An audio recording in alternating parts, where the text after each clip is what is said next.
Hello and welcome to some more Star Citizen. There was a Chris Roberts interview about Star Citizen from the New York Mag Intelligencer. Links to the full article below if you want to read that.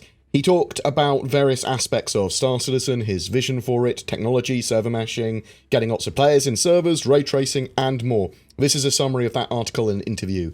The elevator pitch for Star Citizen is a game that allows players to live a virtual life in a sandbox sci-fi universe. It aims for the highest possible fidelity, making use of modern technology to make the dream game a reality. Star Citizen aims to remove many of the limitations of previous games. They're building it in a simulation-style way, allowing you to interact with the world and affect it. There's going to be lots of items and objects to interact with, and NPCs, and the world's going to feel like a living, breathing world. VoIP, Face over IP, they're still working on it, but it allows you to express yourself and make your avatar come to life, and they're also integrating a diegetic VoIP system, so the idea here is that everyone can be a lot more social, their interactions are a lot more real. The game is planned to be on a massive scale. Players will be able to be farmers, traders, miners, combat pilots, live on planets. You can walk around at the ground level, explore every inch of a asteroid field or a cave, and then also explore some interiors of cities and interiors of spaceships. The spaceships they have range from 20 meters to 200 meters currently in game, though there are ones that they are creating that they will put in that are over a kilometer large, with full interiors and living quarters and toilets. The idea is to have a huge amount of freedom and scale. Chris compares it to GTA 5, but on a much larger scale. You're going to be able to do a huge amount in the game, and there's going to be things that constantly are there to keep you busy and occupied and have stories to tell other people about. Star Citizen uses a lot of bespoke procedural tech to help build out the world, but it's different than something like No Man's Sky. They use procedural techniques to assist in the building of areas, planets, cities, missions, and game content, but they get artists and devs involved in the placement and building process at every stage. They basically use their procedural tools to paint at scale, so they can make oceans, forests, mountain ranges, tundra, and sort of like make large biome areas, and then go in a bit closer and make it more highly detailed, make sure the outposts and caves are where they want, make sure cities are where they want, and the city generations exactly how they want it. They place that in districts. They want the whole verse to be as highly detailed and reflective of its lore as possible. Star Citizen has developed various technologies that weren't feasible when the project first began, the procedural planet tech at ground level being one of them. PCs are also getting more powerful, and they are building Star Citizen in line with ever-improving hardware. They run Star Citizen servers via AWS Amazon Web Services for a scalable solution as they expand their player base and game. It allows them to basically get as much power as they need. Originally, they planned to have a lot of instances that would then sort of like all communicate with each other and then talk to a god AI simulation and then affect the greater universe. However, they're now pushing towards server meshing, utilizing cloud power. So instead of having 400 servers and each server has 100 or 200 people on it, and those people can't see each other, then instead they're going to mesh it all together, and you'll have 4,000 people or 40,000 people in the same world at the same time, as Chris says. But the idea here is to get as many players as possible inside a single room, which is the bottleneck, because they can just have as many people as they want across these meshed servers, but each server can control something as small as an individual room in a ship or a building or on a planet or whatever. So that's the bottleneck there, how many people they can get into a tiny space, and then they have to artificially restrict how many people can get into that space if more people try and get in there. So they say they're quite far ahead on the technology to deliver that. Chris also says that he knows Amazon's been working on some of that behind closed doors as well. With traditional multiplayer games, there's always an element of lag and delay between clients and the server communicating, and this obviously in Star Citizen cause sync issues as well. Utilizing the power of the cloud for Star Citizen will help mitigate some of those communication issues and allow for much less latency. They can have everything they want on the cloud, pretty much, and then minimize the communication between server and client. It also was suggested that this would help with cheating issues as well, I believe.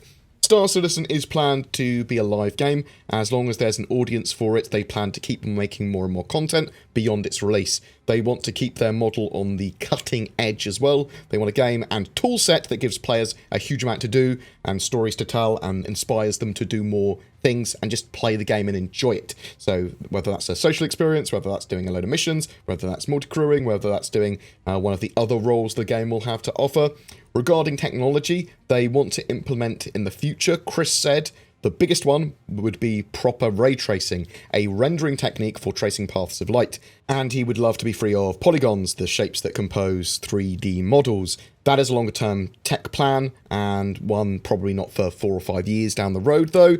In general in games there is talk of techniques to use now where the processing is powerful enough that you can move away from the way you've built games over the past 20 years. You need some heavy-duty computational power to do some of that stuff though, which is why people haven't done it today, but longer term it'll move that way. It'll just be a far more photorealistic rendering. Lighting actually makes a massive difference to how a scene feels. It's definitely one of the key areas of how you emotionally connect to a scene.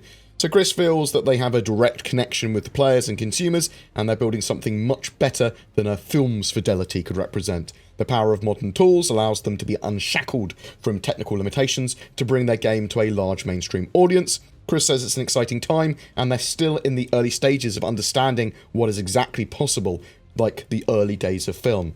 Now, I found that interview quite interesting. It's nice to hear, or at least interesting to hear, that they are considering ray tracing in the future. I think Brian Chambers talked about it a while ago and said we're not going to be adopting ray tracing at this time because it doesn't make sense for us to do that. But obviously in a few years time they will update Star Citizen potentially with ray tracing or any other tech that makes sense, and that's one of the joys of Star Citizen for me.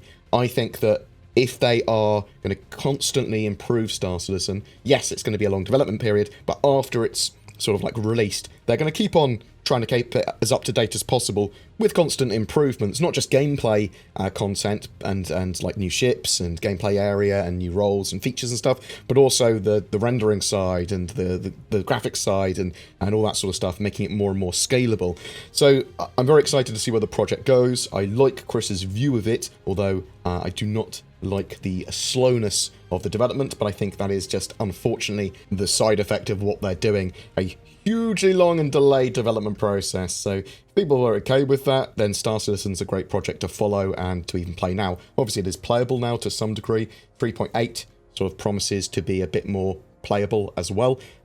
They are doing the staggered development model, and they're talking about, look, we're trying to get the game into a much more mainstream playable state with a lot of the issues and bugs removed. So hopefully that is the case. I did like that sort of Chris has in his mind that he would like 40,000 people plus in a server at the same time. That's pretty cool, although it is literally with server meshing and all the sort of like optimizations they're making to their server tech, it's literally going to be they'll get as many people as they possibly can in and then work it out from there. They don't know what that technology is going to allow them to do yet. And that has been a lot of what Star Citizen has been about.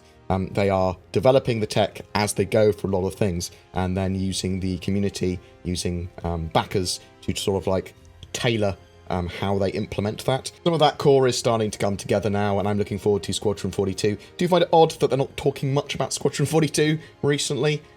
There's nothing really on the docket for CitizenCon that's actually official about Squadron 42 either. I'm hoping they start their marketing campaign for Squadron 42 at CitizenCon, but it's possible that they might not.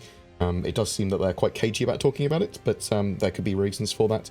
But yeah, I was interested in that interview. I hope that was interesting to you. I know it goes over a lot of the sort of like basic stuff about Star Citizen, but it's nice to see Chris come out of his cave and give interviews and talk once in a while about the game. But I'd love to know what you think. What are your thoughts? I'd love to hear from you in the comments below. Every month we have a ship giveaway for November. It's for a Cutlass Black game package and CitizenCon 2948, last year's goodie pack. All you need to do for a chance of winning is comment on any of my videos made during November 2019. More details below. A quick bit of shilling as well. Shadow provide remote access to high-spec gaming PCs as a subscription service, so you don't need to maintain your own gaming PC. You can leverage the power of your internet to turn your phone, tablet, laptop, or home PC into a monster. They are taking pre-orders for their new hardware configurations, scaling for 4K gaming, up to 32 gigs of RAM, and a GeForce Titan RTX, which I am very much looking forward to playing Star Citizen on. Links below, and use the code BoredGamer to get a discount. I also use NordVPN, which I've decided to continue to support, as they appear to have one of the best VPN services currently available at an affordable price. If you're looking for a VPN, consider them, links below. Thank you so much for watching my video to the end. If you would like to share my video, comment, subscribe, like, all that sort of jazz, ring the bell, that all helps content creators. Also, if you want to further support the channel even more, there's Patreon, there's direct donation, there's the YouTube join button as well, which gives you access to some more sort of like exclusive content from me. Thank you very much for watching. You take care, and I'll see you in the verse.